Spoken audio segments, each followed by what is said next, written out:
Israel's attack on Iran was a bold but terrifying gamble.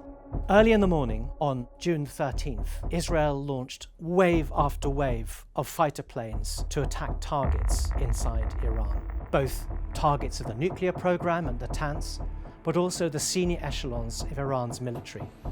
This might just mark a devastating blow against the malevolent regime in Iran and the beginning of a transformation in the Middle East. But it is also a huge gamble.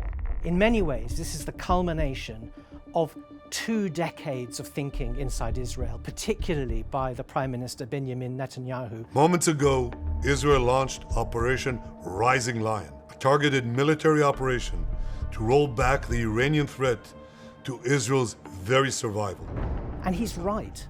Not only because Israel is a small, densely populated country that's within reach of Iranian missiles, but also because a nuclear-armed Iran, simply by its existence, could undermine Israel's policy of deterrence, making the entire country more vulnerable. Israel's justified in attacking Iran, but is it wise? Israel will argue that this was the moment to strike because Iran was working on weaponizing its nuclear program. America and Iran are involved in arms negotiations at the moment to try and stop Iran's program. Israel maintains that this was just a smokescreen, a feint, in order to conceal what was really in its mind, which was to acquire a weapon. And it seems Netanyahu has the support of President Donald Trump, an essential ally. Israel also thinks it has an opportunity because last year it destroyed much of Iran's air defenses.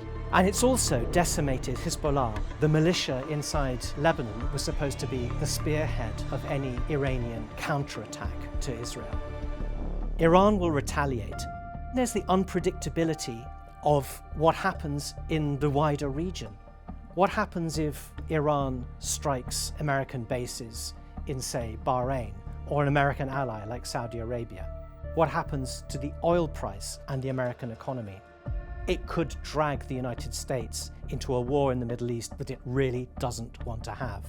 And then there's the incalculable consequences of a regime collapse inside Tehran. It's an unpopular regime, but if it collapses, a hugely important country is thrown into chaos.